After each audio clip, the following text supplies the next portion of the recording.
Sejam bem-vindos. Só colocando aqui nosso tema de hoje.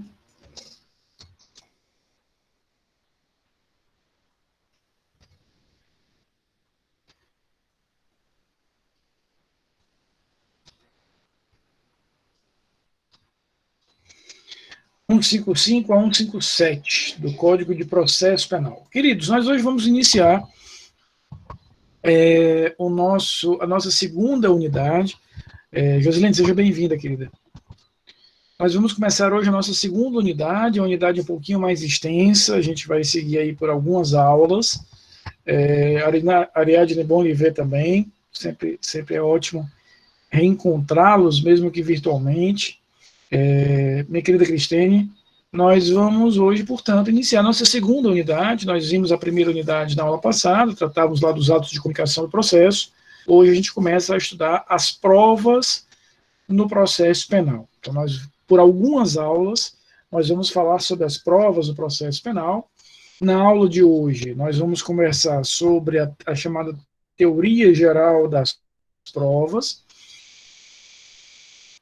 E a partir da próxima quinta-feira, a gente vai trabalhar com as provas em espécie. Então, a partir da quinta-feira, a gente vai conversar sobre cada uma das provas de forma individual, compreendendo as características dessas provas, como é que essas provas se organizam, de que maneira elas são organizadas, quando as utilizar, como as utilizar.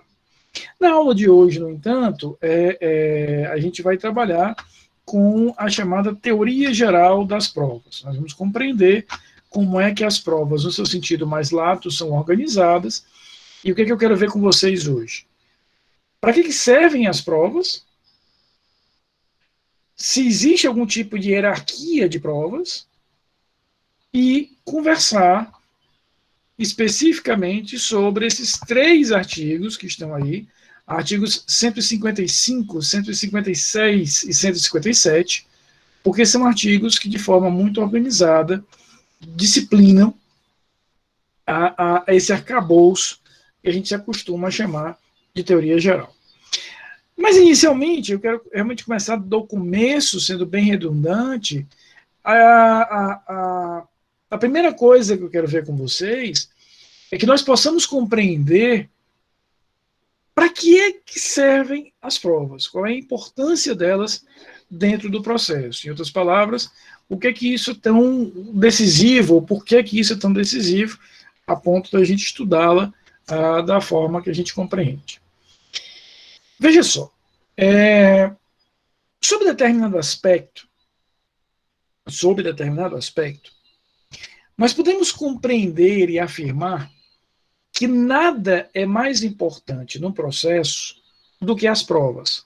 Nada será mais importante do que esse grande acervo probatório. Nada é mais importante do que esse conjunto de provas que nós temos no processo. Por quê? Porque o que é o processo penal? Vocês viram isso no semestre passado, lá em Processo Penal 1, mas é importante que a gente resgate aqui, Cristine, algumas ideias gerais. O processo penal, ele pode ser, de uma forma muito simples, ser compreendido como uma ponte, um caminho, uma estrada que eu vou percorrer para que eu possa, ao final, ao termo e ao cabo, declarar se há ou não responsabilidade criminal. Então, de uma forma muito simples, Tainá, seja bem-vinda, de uma forma muito simples, Antônio também, Letícia, que eu não tinha falado, sejam todos muito bem-vindos. De uma forma muito simples, aconteceu um fato, eu tenho um evento, um fato, uma circunstância fática que eu imagino que possa ser crime, e eu vou percorrer uma determinada estrada para que, ao final dela, eu possa declarar, olha, há crime, fulano é por ele responsável, ou não há possibilidade de responsabilidade criminal. Sendo muito simples no raciocínio, mais didático, tudo que nós vamos conversar, né, Letícia, você jamais assustaria, né, jamais. Essa possibilidade ela é praticamente um crime impulsivo por impossibilidade do objeto. Mas, como eu sempre gosto de dizer, né, eu quero que vocês fiquem muito à vontade mesmo, para o que importa é estar aqui na aula, né? Isso é que importa. Eu sei disso, minha querida Letícia, eu sei disso. Então, veja só, essa estrada que sai de um fato tido como criminoso e chega até aquela decisão final, que é a possibilidade, né? Joseline, você me obriga a ter que parar a aula, né? Porque a gente precisa entender, minha querida Joseline, que há determinadas afirmações, preste muito atenção, que elas passam uma informação, isso é importante, a informação que você passou aí, mas elas passam uma outra informação que é muito mais importante nas entrelinhas, de forma subliminar, Joselene, que é a sua idade, né? Uma pessoa que fala de Capitão Caverna, provavelmente, né? Eu me atrevo aqui a colocar no grupo a minha querida Cristine e só praticamente vamos saber de quem você está a quem você se refere, porque veja só, eu não era apenas fã de Capitão Caverna, como eu era principalmente fã, não sei se Cristine vai lembrar, do filho do Capitão Caverna, como era o nome do filho de Capitão Caverna, Caverninha. Né? Então, isso provavelmente 95% da turma sequer imagina do que nós estamos falando. Então, fico feliz pela sua declaração, porque me faz ter algum tipo de conexão etária, né, com vocês. Né? Realmente, sem dúvida nenhuma, foi uma linguagem praticamente cifrada, apesar, Josilene, que eu não tenho a menor dúvida de que todos eles se desligaram agora da aula de provas e estão indo para o Google colocar lá Capitão Caverna e seu filho Caverninha para poder verificar do que nós estamos falando. Não tenho a menor dúvida que será o termo mais pesquisado durante minha aula, mais do que processo, mais do que provas, mais do que qualquer teoria, quem é Caverna e Caverninha. Né? Eu sou suspeito, porque sempre gostei de animação e hoje continuo gostando de animação. Então a gente. Mas, Antônio, aí você entra numa outra categoria, que é uma categoria mais erudita, um cara mais nerd, né, que sabe isso. Mas estou falando da galera raiz que assistia isso ainda no domingo de manhã, né, Cristine? Quando era a galera realmente que a gente assistia isso na TV Globinho. O professor gostava dos Thundercats. Pô, doido, aquilo ali era uma coisa clássica, né? Já clássica, já, né? De uma alegoria absolutamente extraordinária. Mas eita, tem gente que era tipo fã aqui, né? Sem falar, né? Obviamente, dos que são the best of the best. Seja bem-vindo, Emerson Mascarado, né? Bom que você está se cuidando. Continue assim, meu querido. O que a gente vai ter? Estou falando de Jetsons e Flinks. Caraca, agora você foi profissional, né? Profissional mesmo, né? Até momento mais do que importante da aula. Né? Agora vai ser a segunda pesquisa do Google, depois de Capitão Caverna, quem eram os Thundercats. Né?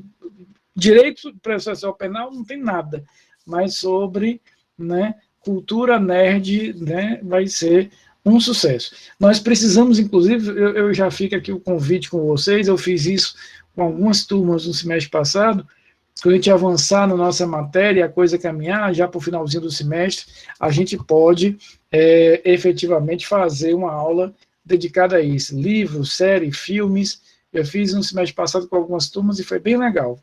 Fica anotada aí a sugestão. Mas vamos lá. Queridos, o que nós vamos ver a partir de hoje é não apenas as provas, não apenas que tipo de provas nós temos, Jadson, mas qual é a importância dessas provas, tá? O que nós vamos identificar?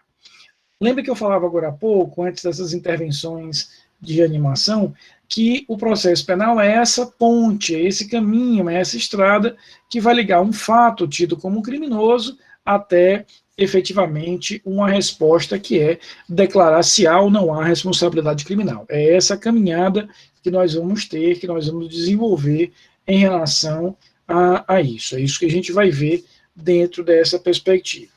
Show. Agora, o que a gente vai precisar aqui entender? O que nós vamos precisar de fato compreender?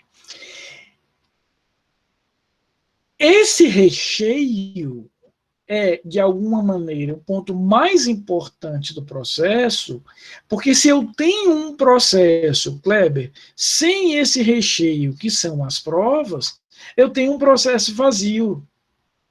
Eu tenho um processo, Leiciane, que não diz nada.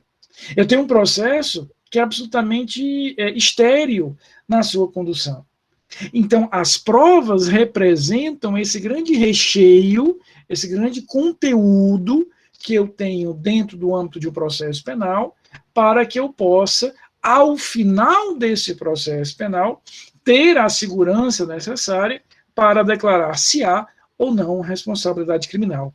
E aqui, Letícia, tem um conceito que o professor Eugênio Pacelli usa no seu livro, e eu tive a oportunidade do mestrado de assistir uma aula com o professor Pacelli especificamente sobre provas, e ele usa um conceito bem interessante, que ele diz o seguinte, ele diz, olha, o juiz, Fairuza, seja bem-vinda, querida, o juiz, ele não presenciou o fato criminoso, obviamente, o juiz não presenciou, né, Cristiane, a subtração, o roubo, ele não presenciou a extorsão ou o estupro, por óbvio ele não foi testemunha de viso, testemunha presencial. Então, ele não tem esse conhecimento direto, próprio, em primeira pessoa.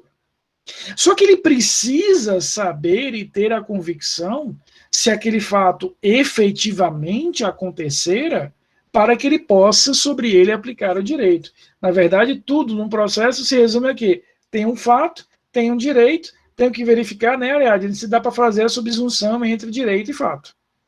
O direito o juiz conhece. O juiz sabe o que é legítima defesa, sabe o que é estado de necessidade, sabe o que é furto ou roubo. Eu não preciso ensinar para o juiz isso.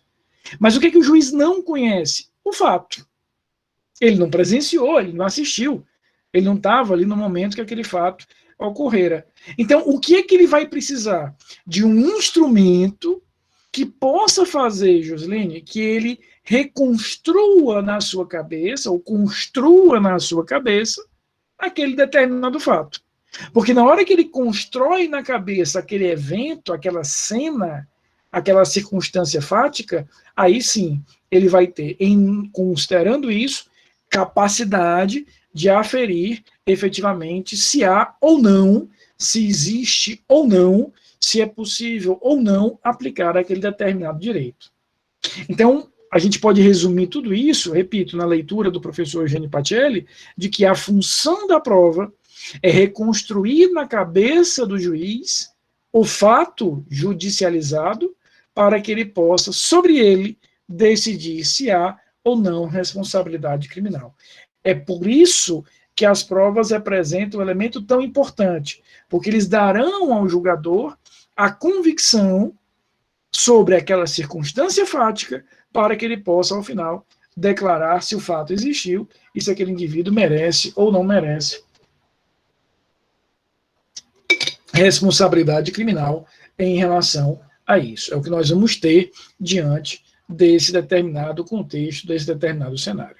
Então, compreendam a prova como esse grande recheio do processo que dá ao julgador a condição de reconstruir na sua cabeça, de reconstruir na sua mente aquele fato, e sobre essa reconstrução, agora com um fato delimitado, o juiz vai dizer, bem, agora realmente existe o evento foi assim, o agente usou uma arma de fogo, com essa arma de fogo restringiu o acesso a aquelas pessoas, e com base nisso veio efetivamente a levar, a subtrair aquela determinada motocicleta, aquele carro e por aí vai. Veja, toda essa reconstrução na cabeça do julgador será feita a partir das provas.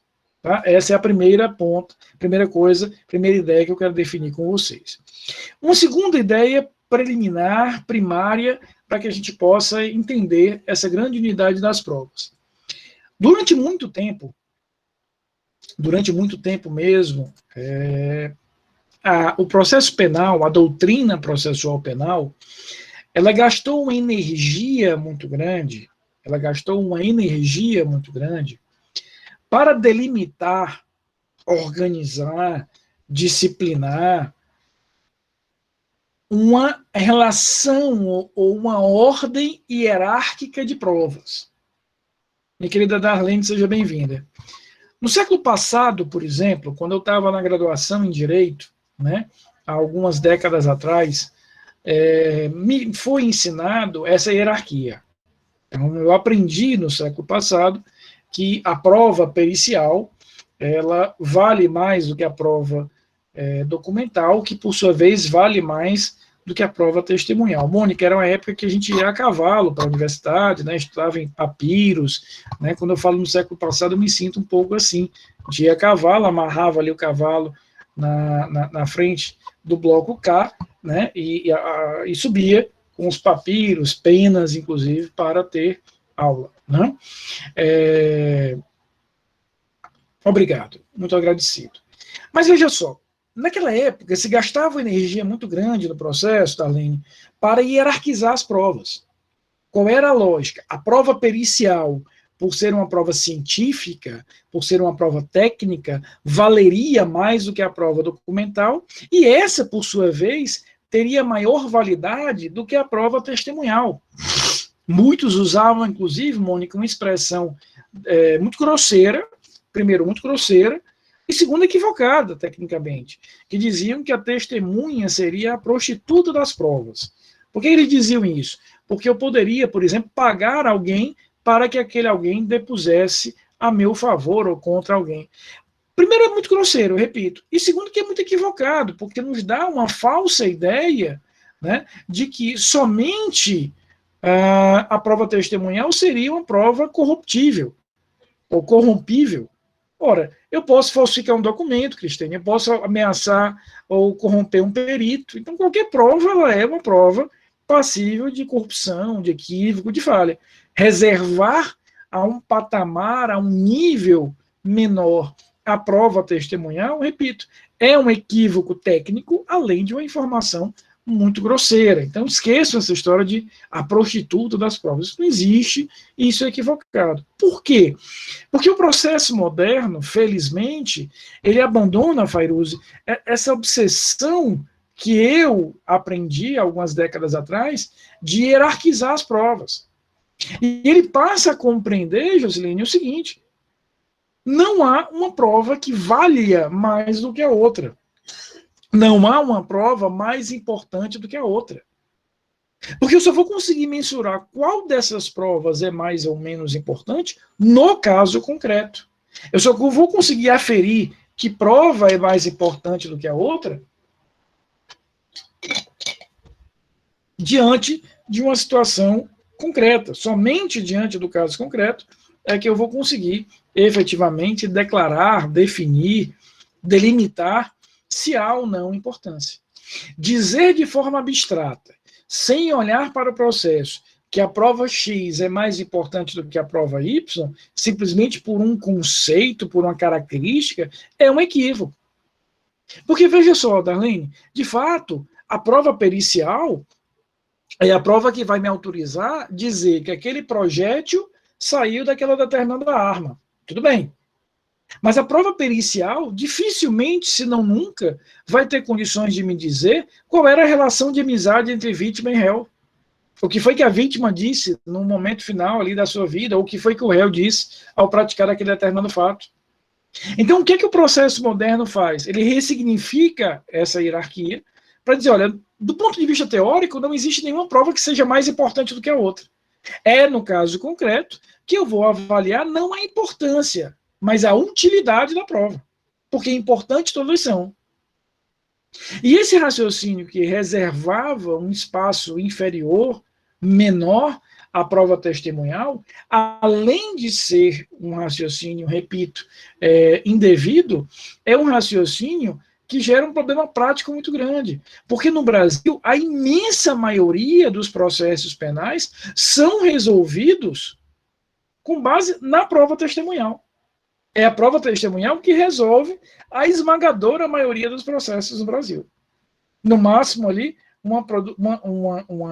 a gente vai ver isso depois. Depois a gente vai ver isso, tá, João? A gente vai ver isso depois. Então, o que a gente vai ver aqui, efetivamente? A ideia de que o processo contemporâneo ele tem uma visão um pouquinho mais moderna de dizer, cara, não gasta efetivamente nenhum tipo de elemento de hierarquização, porque somente na situação prática é que você vai ter que ver qual é a prova mais útil, não é necessariamente a mais importante. E aqui a gente chega no terceiro elemento, a gente chega no terceiro raciocínio, a gente chega no terceiro ponto. Qual é o terceiro ponto? Durante muitos séculos, e quando eu digo séculos, eu estou colocando no plural de propósito, nós vamos perceber que o objetivo do processo penal era obter a confissão. Se você analisa, por exemplo, o processo penal medieval, todo ele, Ariadne, era montado, desenhado, estruturado para chegar na confissão. Porque a confissão ela era tomada naquela época como uma prova de ouro, a prova das provas. Se o agente confessasse, eu já não precisava mais ter qualquer tipo de outra prova. O raciocínio ali qual era, Darlene? Se o cara está dizendo que foi ele, o que eu preciso mais? O processo moderno, no entanto, vai fazer uma análise e uma compreensão muito diferente disso. Ele vai dizer, peraí, calma aí.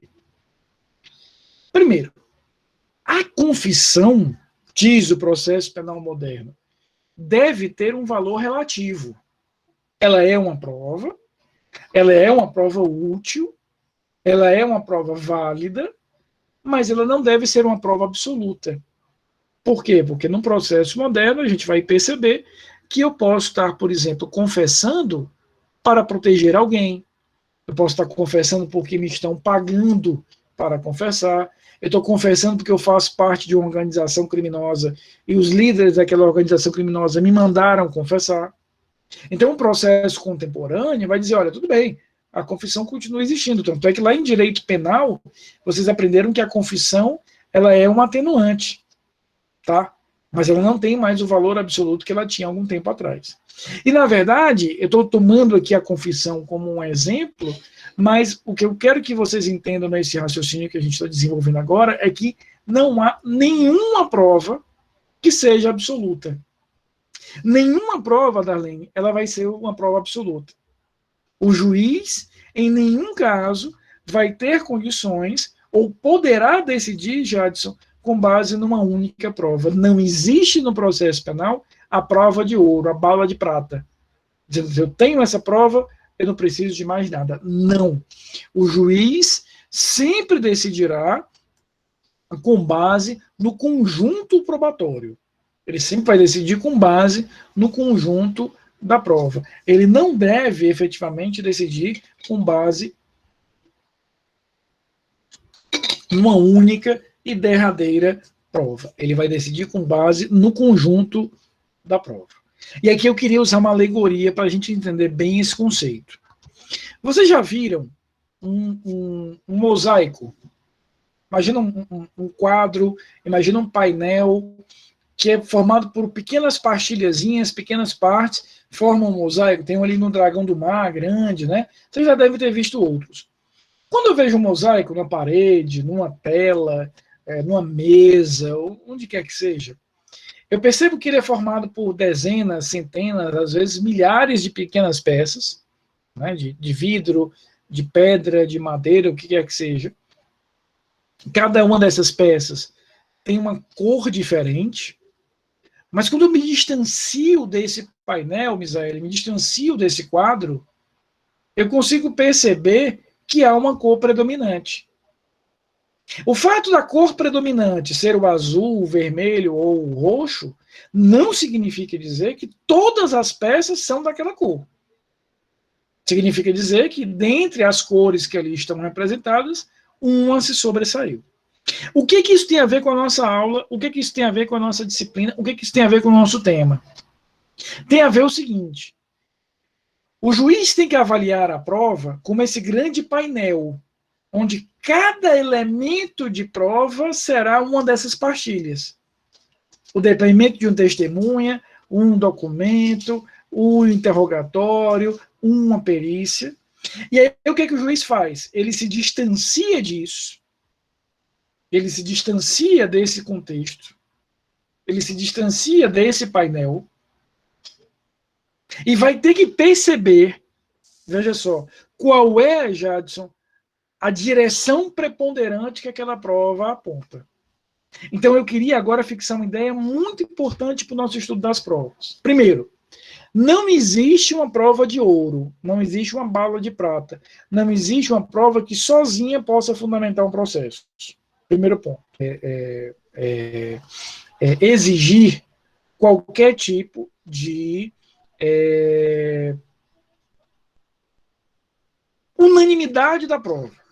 Eu, pessoalmente, por exemplo, em todos esses anos que eu atuo no direito penal, eu nunca vi um processo em que haja uma unanimidade de prova. O que é que eu quero dizer com unanimidade? Que toda a prova, digamos, daquele processo aponte na mesma direção. Você ter naquela conjunto de provas uma divergência, uma testemunha que diz uma coisa, outra que diz outra, o interrogando diz uma coisa, nada, Romulo, seja bem-vindo, querido.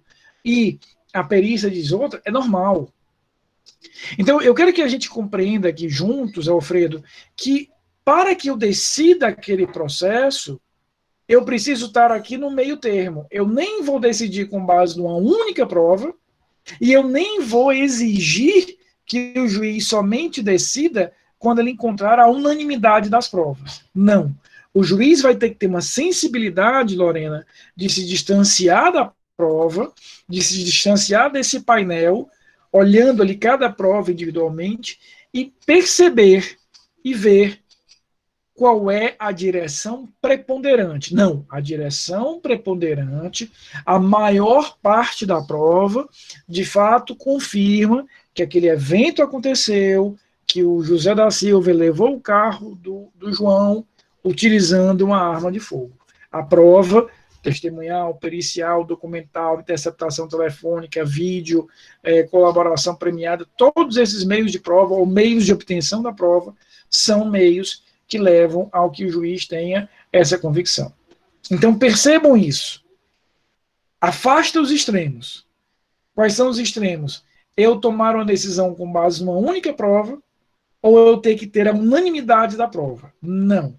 O juiz vai ter que analisar aquele conjunto probatório e dele extrair qual é a direção majoritária que aquela prova exige para que ele tenha a segurança necessária para, sim, declarar que há ou não há responsabilidade criminal.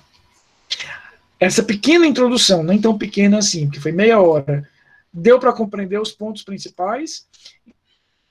Eu pergunto a vocês, eu vou perguntar várias vezes, que eu sou chato realmente em relação a isso. Esse ritmo de aula está legal? Está confortável? Está beleza? Está ótimo, professor. Está ótimo, professor. Então vejam só, queridos, o que a gente fixou aqui como ideias, como premissas iniciais do estudo das provas? Primeiro, nós vamos usar as provas como esse grande recheio que vai me autorizar, ao final do processo, declarar se há responsabilidade criminal ou não. Segundo, não adianta gastar energia para hierarquizar essas provas. Não vai rolar. Não vale a pena. A gente não ganha nada com isso.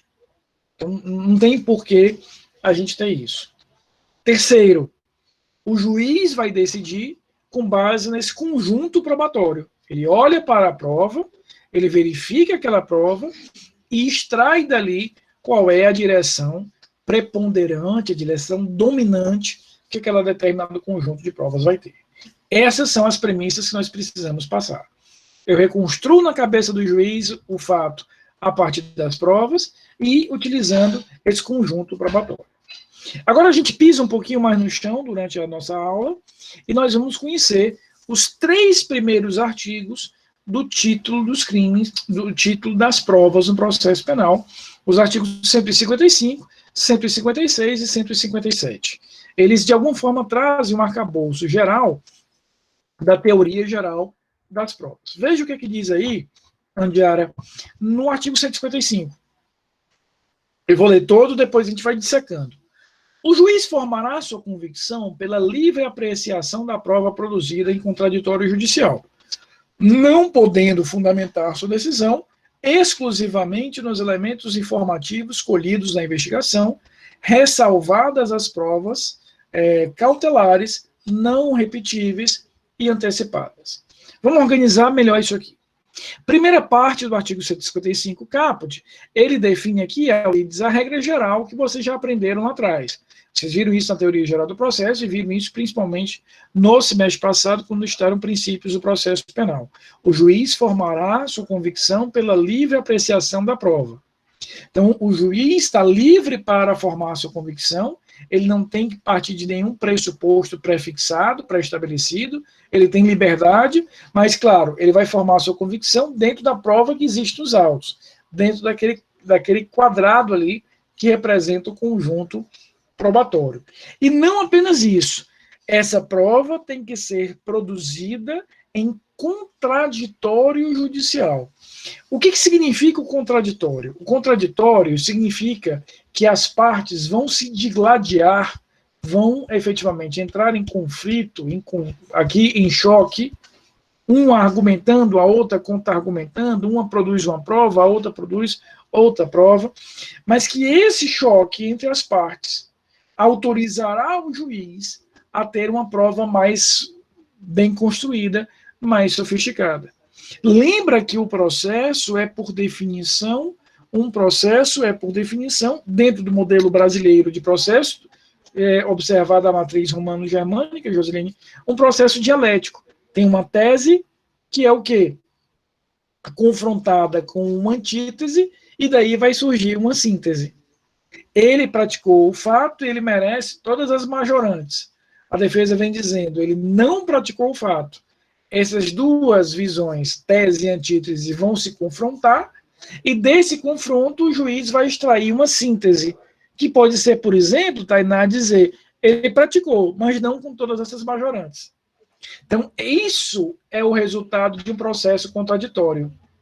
As partes se digladiam, as partes entram em choque, e eu posso ter o resultante disso, que é efetivamente, veja, eu tenho dois vetores aqui que vão entrar em choque, esses vetores vão conduzir para uma terceira direção, que nem era a direção de um, nem era a direção de outro. Então, o início do artigo 155 vai nos dizer isso. O juiz esteja livre para efetivamente decidir do jeito que você quiser. Não há problema nenhum em relação a isso. Porém, vamos, dentro dessa questão, desenvolver, né, uma ideia que é este determinado processo vai nos trazer provas efetivamente contraditadas. Mas veja que ele segue aí, vírgula, não podendo fundamentar sua decisão, anotem, marquem isso, exclusivamente nos elementos informativos colhidos na investigação. O que ele está querendo me dizer aqui, Ariadne, numa outra linguagem, numa linguagem mais direta? Ele está dizendo, olha, juiz, o senhor fundamente a sua decisão na prova que foi produzida durante o processo. O senhor fundamente a decisão naquele determinado elemento que é a existência concreta, robusta, de processo. Então, a gente vai efetivamente identificar aqui, como elemento fundamental, o eixo condutor desse determinado processo, a existência de uma prova que se digladiou, que foi contraditada. Mas não impede, por isso que eu queria que vocês marcassem aí efetivamente essa lógica do exclusivamente nos elementos informativos. O que ele está querendo me dizer aqui, Josilene? Está dizendo, olha, juiz, você pode usar uma prova do inquérito policial. Se você usa na sua sentença uma prova do inquérito policial, isso nem de longe representará uma ilegalidade. Isso nem de longe representará uma nulidade da sentença. Isso nem de longe representará, de forma concreta, contundente, qualquer tipo de ilegalidade em relação a isso. O que você não pode, juiz, é sustentar a sua sentença só na prova do inquérito. Porque a prova do inquérito, ela não foi uma prova contraditada. As partes, aliás, não falaram sobre aquela prova do inquérito. Aquela prova do inquérito foi produzida pelo delegado, o delegado produziu aquela prova apenas para permitir ao titular da ação penal se vai oferecer ou não, efetivamente, aquele determinado processo, se aquele processo vai se iniciar ou não, apenas e tão somente isso. E aí, durante o processo, é que as partes vão poder se manifestar sobre aquela prova, vão poder produzir outras provas, vão poder dizer, olha, essa perícia não podia ter chegado a essa conclusão, essa testemunha está falando algo mentiroso. Então, o que ele está nos afirmando aqui no caput do 155 é dizer, juiz, a prova que o senhor vai utilizar é a prova produzida durante a fase judicial. É essa prova que o senhor vai produzir. É essa prova que o senhor vai utilizar. Agora, se o senhor quiser dar uma temperada, Ariadne, com a prova do inquérito, o senhor pode. Então, veja, o juiz, ao sentenciar, ele vai dizer, olha, eu estou sentenciando e condenando o réu porque a testemunha A, B, C e D, todas elas ouvidas na fase judicial do processo, confirmaram que o fato existiu. Não bastasse isso, uma outra testemunha que foi ouvida só no inquérito também diz isso. Veja, eu não posso sustentar a minha sentença apenas na prova do inquérito. Mas não quer dizer que eu não possa, como um complemento, como uma circunstância periférica, como um reforço de argumentação e de razão de decidir, Letícia, usar uma dessas provas indiciárias do inquérito. É isso tudo que ele está nos dizendo aqui. Mas veja, Franklin, que ele termina ainda, ressalvadas as provas cautelares não repetíveis ou antecipadas. Ele até pode usar essas provas cautelares não repetíveis ou antecipadas. Desde que, efetivamente, ele possa, diante desse contexto, diante desse cenário, utilizar-se disso como um elemento complementar. Deixa eu dar 2 exemplos disso. Durante o inquérito policial, Misael, imagina comigo o seguinte. Durante o inquérito policial, o delegado percebe que uma determinada testemunha é uma testemunha-chave para o fato, para comprovar aquele evento. Só que aquela testemunha, Darlene, tem uma idade avançada, ou tem uma doença grave. O delegado, portanto, tem razões para dizer que durante a fase judicial, aquela testemunha já não vai estar mais aqui, ou talvez não tenha sanidade para ser ouvida como tal. O que ele pode fazer, Cristina? Ele pode informar isso ao juiz. E o juiz toma a seguinte decisão. Ele diz, olha, eu vou fazer o seguinte. Ainda não temos processo. Ainda estamos na fase de inquérito. Mas eu já vou ouvir essa testemunha com todas as formalidades do processo. Vocês sabem, Solon, sabe aquelas peças de Lego que a gente vai montando? É como se esse depoimento fosse uma peça de Lego que eu tenho e guardo. Quando chegar o processo propriamente dito, na ação penal, na fase judicial, eu vou encaixando essa peça de Lego para o processo se desenvolver validamente. Então, é essa a estrutura que a gente vai ter. Por que essa prova antecipada pode, portanto, ser utilizada? Porque ela já foi produzida com base nas formalidades próprias do processo. Então, o que nos diz aí o 155 caput? Ele vai nos dizer essa regra geral. O juiz decida do jeito que o senhor quiser, desde que o senhor fundamente na prova contraditada, na prova produzida na fase judicial. Tá? O artigo 156, que faz parte, repito, dessa tríade de elementos, né, próprios do processo, né, nos diz, disciplina aí, como é que vai ser, Alfredo, a dinâmica de produção da prova. Em português, como é que funciona o ônus probatório do processo penal. Veja que no caput do 156, ele fala assim, a prova da alegação incumbirá a quem a fizer, sendo, porém, facultado ao juiz de ofício. Então, a prova da alegação incumbirá a quem a fizer, sendo, porém, facultado ao juiz de ofício. Então, a primeira coisa aqui, quem alegar tem que provar. E o que significa? Vamos explicar de uma forma bem didática, Vitor, o que significa alegar. Significa trazer para o processo aquela informação. Então, quem trouxer para o processo aquela alegativa, aquele argumento, aquele evento, aquele fato, se obriga a provar isso. Então, imagina comigo o seguinte, Tiago, quem é que traz para o processo a alegativa de que o fato existiu e de que o réu é o autor? A acusação. Portanto, a acusação tem que provar isso.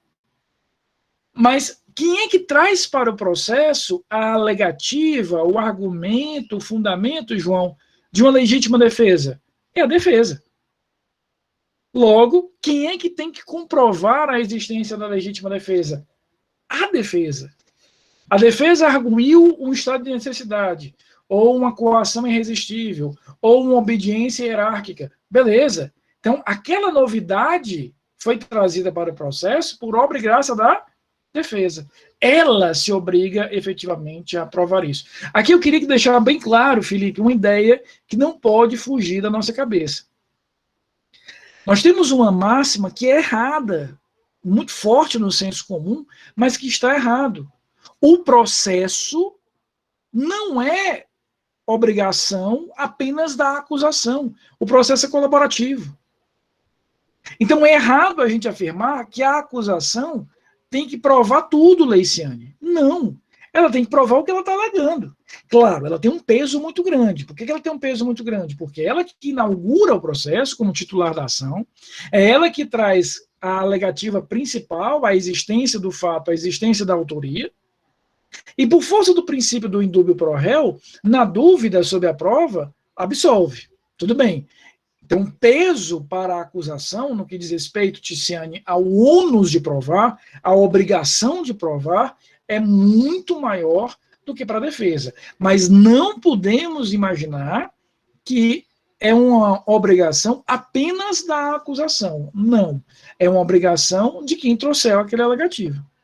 Por exemplo, eu já vi em tribunal do júri a defesa dizendo assim, Saulo, olha, o promotor não provou que o réu não agiu em legítima defesa.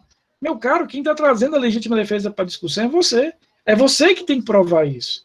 O Ministério Público não tem que provar que o réu agiu ou não agiu em legítima defesa. Ele não trouxe isso para o processo. A ele não interessa isso. Então, quem trouxer o argumento, quem trouxer aquele fundamento, é esse aí que vai efetivamente ter que decidir sobre o evento.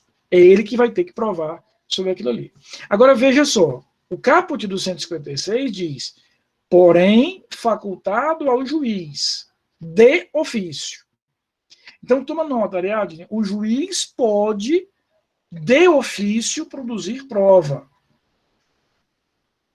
O juiz tem capacidade probatória ativa, mas essa atuação do juiz, ela é suplementar, ela é acessória, ela é complementar.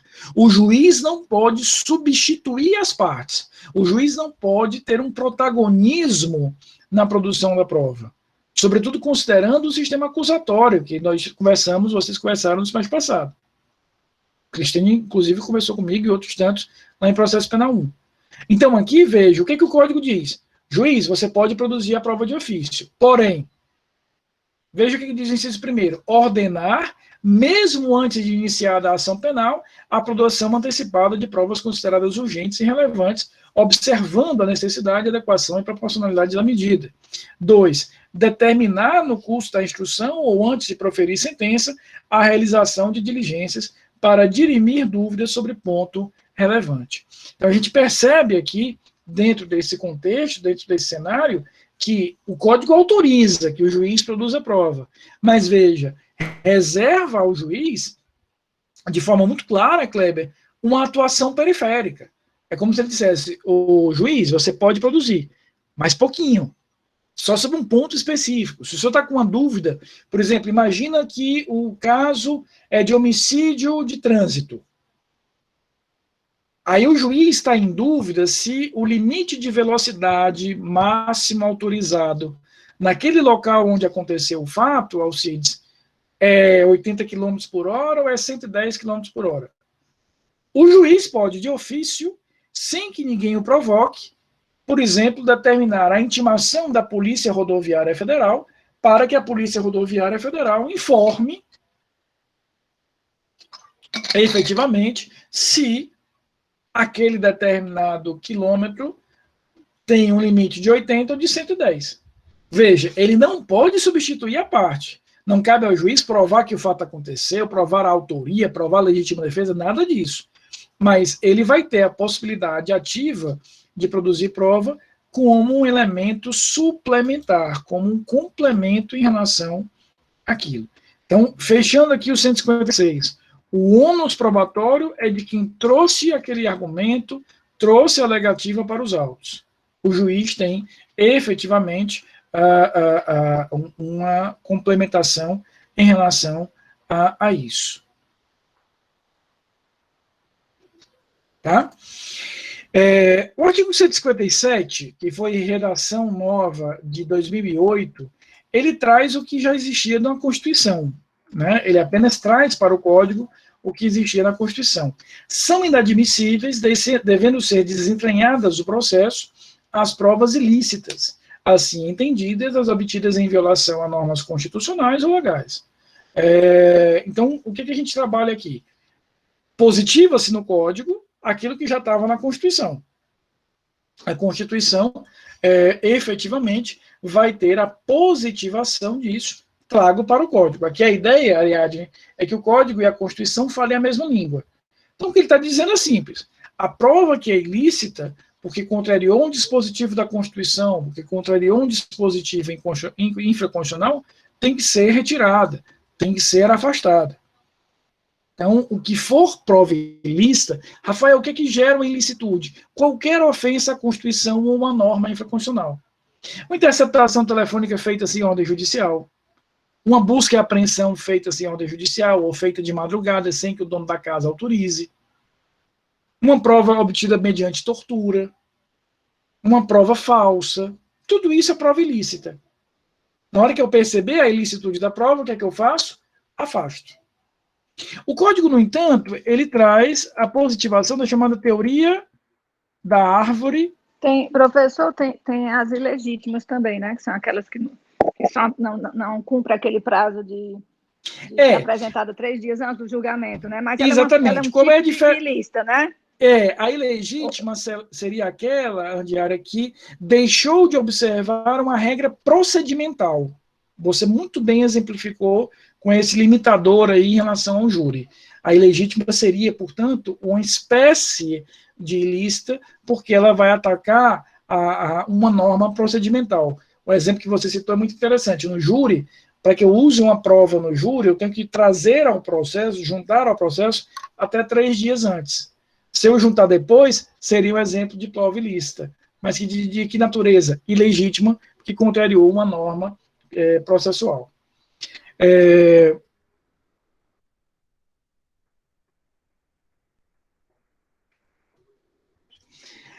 O Código traz a positivação da teoria da árvore dos frutos envenenada, ou dos frutos da árvore envenenada. Eu me lembro, Darlene, que uma vez eu cobrei isso da prova, e o aluno colocou assim, a teoria da árvore dos frutos podres. Aí eu cortei, né? Obviamente, porque é uma teoria com nome próprio, né? Aí o aluno veio discutir comigo, professor, por que o senhor colocou isso aqui? Aí eu expliquei que a teoria tem um nome próprio, de que tem uma significação técnica específica, mas ele disse, não, mas é a mesma coisa.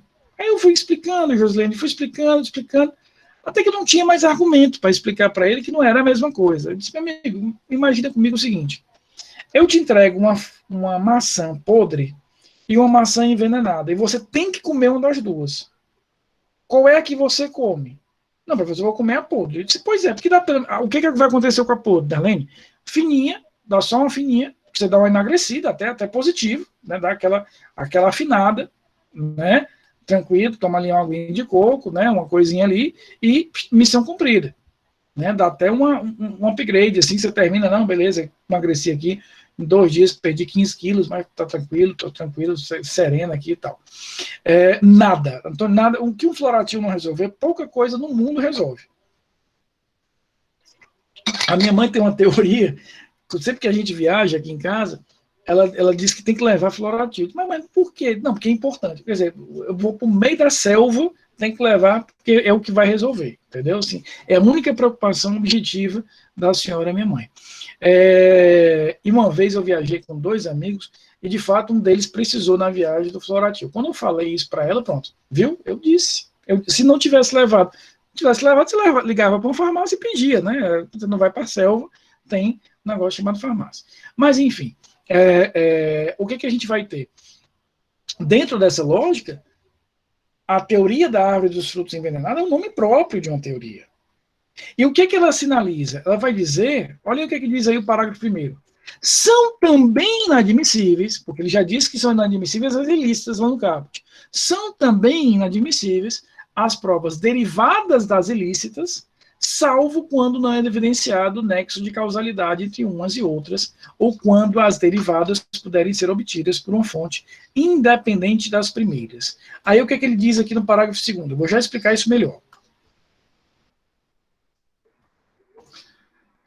Considera-se fonte independente aquela que, por si só, seguindo os trâmites típicos de praxe, próprios à investigação ou instrução criminal, seria capaz de conduzir ao fato objeto da prova. O que a gente tem aqui? Vamos por partes. Uma prova foi considerada ilícita, porque ela inobservou, ela contrariou uma regra constitucional ou uma regra infraconstitucional. Tira a prova, ela é inadmissível. Eu estou no caput. O parágrafo 1º diz que também será imprestável aquela prova que é decorrente da ilícita. Aquela prova decorrente da ilícita. Então imagina, por exemplo, que eu fiz, Kleber, uma interceptação telefônica ilegal, sem ordem judicial. Nessa interceptação telefônica ilegal, eu descobri que na casa 3 da rua X existe uma fábrica de roupa falsificada. Eu vou com essa interceptação telefônica ilegal e consigo do juiz uma busca e apreensão. Ora, da interceptação, eu produzi uma busca e apreensão. O que é que eu tenho aqui? Se essa prova for ilegal, essa aqui se contaminará com a ilegalidade e será igualmente legal. Isso que a gente chama de prova ilícita por derivação. Porque ela tem uma derivação da ilicitude. É como se o DNA dela fosse contaminado, porque ela é filha dessa outra prova que é ilícita. Até aqui estão me atendendo? Estão comigo? Tranquilo? Professor, Pois não, Romo. exemplo desse tipo de prova é que alguns anos atrás, quando estava no auge da Lava Jato, houve o vazamento de umas chamadas de uns políticos famosos onde foram grampeados os telefones de forma ilegal e tiveram que se desconsiderar os... Exato, é um exemplo disso. Né? É um exemplo disso.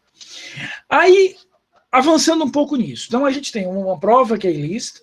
Se dessa prova resulta outra, essa é uma prova ilícita por derivação. Mas veja o que diz o parágrafo 1º. Salvo quando não evidenciado o nexo, ou seja, o que ele está dizendo aqui, Ariadne? A prova A nada tem a ver com a B. Então ela não vai contaminar. Aquela busca e apreensão não tem nada a ver com a interceptação telefônica. Então eu isolo a interceptação e mantenho a busca e apreensão. Ou ele continua. Ou quando as derivadas B puderem ser obtidas por uma outra fonte, por uma fonte independente. Aí ele continua. Considera-se fonte independente aquela que, por si só, seguindo os trâmites típicos de praxe, próprios à investigação ou instrução criminal, seria capaz de conduzir ao fato objeto da prova. Imagina comigo a seguinte situação aqui. Preste atenção aqui, Josilene. Tive a interceptação telefônica. Da interceptação telefônica, eu descobri que na casa tal existe uma fábrica de roupa falsificada. Aí eu peço a busca e apreensão, ok? Essa busca e apreensão, como veio da interceptação, essa é ilegal, essa busca e apreensão será ilegal também. Agora imagina que essa busca e apreensão, autorizada pelo juiz, lá na casa 3, rua X, Emerson, foi autorizada com base em 2 fundamentos. O juiz faz menção à interceptação telefônica ilegal, mas o juiz também ouviu 3 testemunhas que afirmaram que lá tem uma fábrica ilegal. Veja, eu tenho uma prova aqui de busca e apreensão que está fundamentada em 2 outras provas. Ela é derivada não apenas de uma, mas de 2 provas. Sendo que uma prova ela é ilegal, a outra é legal. O que está me dizendo a combinação desses parágrafos? Como ela é derivada de um tronco que gera licitude, ela será lícita. Então, em outras palavras, a prova A conduziu à prova B. Se a A foi ilícita, a B é ilícita. Mas o que ele está dizendo aqui nesses parágrafos é o seguinte: a prova A, ilícita, em combinação com a prova B, lícita, irá efetivamente gerar uma prova C, que será considerada lícita. E por que essa prova C ela vai ser considerada lícita? Porque se eu descartar a prova A B ainda dá sustentação a ela. É como se eu estivesse segurando aqui, veja só, em 2 cordas. E uma das cordas quebra, mas eu ainda tenho a outra aqui para me segurar. Claro que com esse meu físico, né, super atlético, em 2,4 segundos eu não vou aguentar e vou cair. Beleza, mas dá para segurar. A culpa não foi minha, a culpa não foi da corda, foi minha. Então veja, é isso que ele está nos dizendo. A combinação desses parágrafos gera isso. Se eu tenho uma prova que gerou outra, se essa é ilegal, essa aqui não tem como escapar. Mas eu tenho uma prova que está pisando em cada lado, aí dá para escapar, se em um desses lados eu tiver a licitude. Para finalizar o artigo 157, só mencionar aí o parágrafo 5º. O que é que diz o parágrafo 5º? O juiz que conhecer do conteúdo da prova declarada inadmissível não poderá proferir sentença ou acordo. Esse parágrafo 5º, ele foi inserido pelo pacote anticrime da Lei 13.964 de 2013. Do artigo 57, é? Ele foi inserido... Eu não tenho ele aqui, não. É porque ele foi inserido no finalzinho de 2019, certo? Pelo chamado pacote anticrime, que é a Lei 13.964. Só que ele está suspenso por ordem do Supremo Tribunal Federal. O Supremo suspendeu a aplicação desse parágrafo, que ele é muito polêmico. O que ele diz aqui? O juiz, ao declarar que aquela prova ela é ilícita, ele deve sair do processo. Por quê? Porque ele teve contato com a prova ilícita e ele iria olhar as outras provas influenciado por essa prova ilícita. Por que isso aqui é tão polêmico, Ariadne, a ponto do Supremo afastar a aplicação disso por enquanto? Porque isso permite que a parte escolha quem vai julgá-la, de certa forma. Se aquele julgador que está no meu processo, Cristine, eu não quero, ele é muito rigoroso, por exemplo, eu trago uma prova ilícita para o processo, ele vai estar obrigado a declará-la como ilícita e, consequentemente, o que ele vai ter que fazer? Vai ter que sair do processo. É por isso que o Supremo suspendeu isso. Do ponto de vista teórico, é interessante, porque se eu tive contato com uma prova ilícita, eu posso, de alguma forma, ter me contaminado com aquela versão. Do ponto de vista prático, repito, é bem interessante. Do ponto de vista teórico, é bem interessante. Mas do ponto de vista prático, nem tanto. Então, está no código, foi inserido, né, pelo pacote anticrime.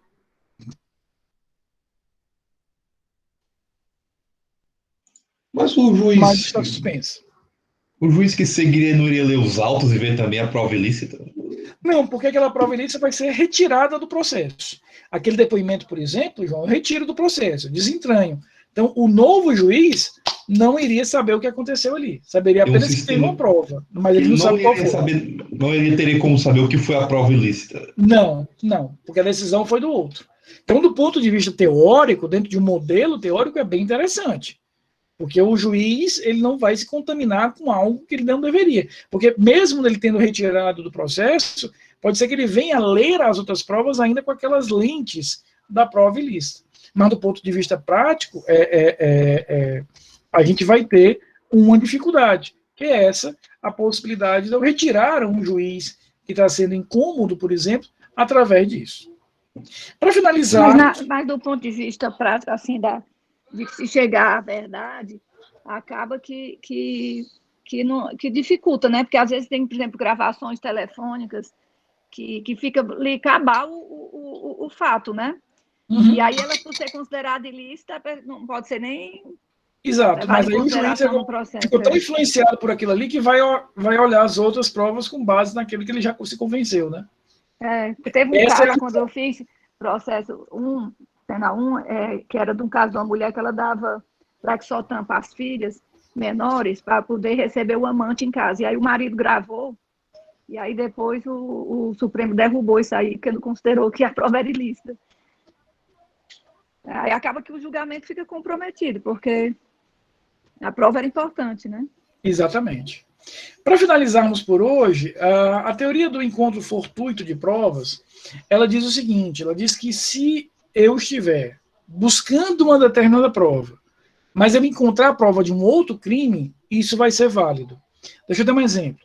O juiz ordenou a busca e a apreensão numa casa para que fosse apurado um crime contra o meio ambiente, um crime ambiental.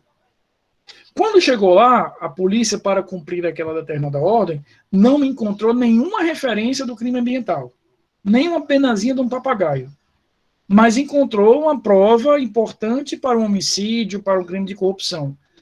A teoria do encontro fortuito de provas diz o seguinte, como o caminho que eu percorri até aquela prova é um caminho válido, mesmo que eu não tivesse pensando em encontrá-la, tivesse outro objetivo, aquela prova é válida. Aqui é como se eu dissesse que eu atirei no que vi, acertei no que eu não vi. É isso que a gente vai ter em relação a isso. Eu atirei no que vi, acertei no que eu não vi. Oi, Saulo. Só um caso que me intrigou, que eu li, o caso que aconteceu foi o seguinte, a polícia foi estourar era um local que clonava cartões de crédito, certo? Já tinha no meio, alguma coisa desse tipo. Eu li há muito tempo esse caso e a polícia, ao chegar lá, viu toda a situação, flagrante, tudo, e aproveitou e gentilmente pediu que os camaradas lá dessem as senhas dos celulares, né? Pediu gentilmente, eles, sem a ordem do juiz. Abriram os celulares, encontraram em um dos celulares dos que estavam lá, ele conversando com outro colega que tinha matado um meliante aí,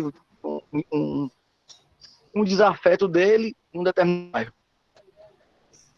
Enfim, a defesa apresentou a teoria do fruto podre, né? Porque alegava que o camarada estava esperando por um crime de homicídio, mas que a prova foi colhida de modo ilícito porque ele alegava que a composição e o delegado não tinham a ordem do juiz. Passaram por cima do juiz e pegaram isso aí. Aí alegou isso aí. No caso, a promotoria podia esse encontro das provas, essa teoria podia. A gente vai discutir depois. Seria um caso desses dois, né? A defesa alegaria né, desse fruto podre, né? E a promotoria alegaria o encontro de provas, né? Seria mais ou menos isso? Exatamente isso, exatamente. A gente vai ver depois, um pouquinho mais à frente, nas aulas, essa questão do uso do celular, se ele podia ter acesso ao celular ou não, a gente vai ver um pouquinho isso também, quando a gente for falar de interceptação telefônica, de dados e etc. Mas vamos considerar que a gente tome como válido esse acesso aos celulares. É um exemplo de encontro fortuito. Eles foram com o objetivo, mas acabaram encontrando outras provas de um outro crime. Essas outras provas serão válidas, já que o caminho que eu levei até lá foi um caminho válido. Interessante, professor. Eu acho só para adicionar a aula, só uma curiosidade que eu aprendi. Eu acho completamente válido, na minha opinião, mas nos Estados Unidos isso é proibido, sabia? Por conta das leis e alguns países europeus também. Profiling. Exatamente, alguns países europeus também você tem essa restrição. Mas no Brasil, e aí, João, só para complementar teu raciocínio, no Brasil, o entendimento dominante, não é pacífico, é de se permitir a teoria do encontro fortuito. Há construções jurisprudenciais e doutrinárias em sentido contrário. Questão da causa provável, né? Acho que eu já até li sobre isso. Exatamente. Professor, uma dúvida. no caso de gravação telefônica, quando na gravação a pessoa que gravou é uma das partes, ela é considerada lista, não é isso? Se for um dos interlocutores, eu não preciso ter a permissão do outro, Machado, não sei se você lembra. Mas naquele caso ali havia uma autorização prévia antes. A gente vai estudar no futuro o que é interceptação telefônica, o que é escuta ambiental e o que é essa gravação que você está falando de interlocutores. Mas precisaria, porque não é considerada válida se uma das naquele caso, ou precisava, porque estava com a colaboração. Ali precisava porque estava dentro do ambiente da colaboração. Então precisava de um acordo prévio e de uma permissão prévia. Certo, obrigado. Tá bom? Dúvidas? Gostaram da aula? Tá tranquilo? Esse ritmo tá legal? Muito boa. Tranquilo. Queridos, a gente se encontra então na próxima quinta-feira. E o que a gente vai fazer a partir de quinta-feira? Nós vamos ver as provas em espécie. Então, a gente vai conversar sobre prova pericial, sobre interrogatório, prova testemunhal e assim sucessivamente. Tá bom? Hoje eu não vou fazer chamada, excepcionalmente. A gente faz chamada na quinta-feira. Fiquem bem. Se Deus quiser, a gente se encontra nesse mesmo bate-canal na quinta. Oi, Tana. Eu queria só fazer uma pergunta em relação à aula passada, que o senhor tinha lançado uma pergunta para a gente sobre a prescrição e tudo. A prescrição, exato. E eu não achei, eu queria saber. Claro, Tainá, perfeito, muito boa sua lembrança. O que acontece ali? Pô, diga aí, Letícia, explique aí. Eu vi que, segundo o STJ, para não tornar os crimes imprescritíveis, que só pode acontecer por disposição constitucional, é necessário que a suspensão da prescrição persista apenas pelo equivalente ao prazo do artigo 109 do Código Penal, considerando a pena máxima do crime que seja apurado em cada processo. Então, Tainá, na prática é como se eu duplicasse a prescrição, porque veja, ela vai ficar parada, suspensa, pelo máximo de prescrição aplicável ao caso. Então, imagina, por exemplo, que naquele caso a prescrição é em 8 anos. Ela fica parada 8 anos, depois, mesmo eu não tendo localizado o réu, ela volta a correr, e aí, quando chegar nos 8 anos, eu declaro prescrito. Então, é como se eu duplicasse, porque ela fica suspensa por um período e corre pelo mesmo período. Por exemplo, se a prescrição naquele caso for 12 anos, ela fica suspensa por 12 anos, corre mais 12 anos. É como se eu duplicasse isso aqui. Para que isso, como muito bem lembrou a Letícia, para evitar que o crime fique imprescritível. E só a Constituição pode definir o crime como imprescritível. Mas eu te agradeço a lembrança. Realmente, eu ia comentar isso no início da aula, mas acabei falando logo de provas e passou. Eu tinha até mandado no chat, mas o senhor nem... Acho que o senhor não viu, porque a menina mandou logo uma pergunta depois. Aí, como é que é, Letícia? Você encontrou aonde? É uma decisão do STJ? É entendimento consolidado já do STJ. O STJ tem esse entendimento bem consolidado. Eu mandei a não chega a ser simulado, mas é consolidado. Eu mandei a foto. Mandou o quê, Letícia? Eu mandei a foto no grupo de penal. Perfeito. Obrigado, Letícia. Tá ótimo. Estou vendo aqui, tá bom? Queridos, fiquem bem até quinta-feira, se Deus quiser. Até, professor. Tchau.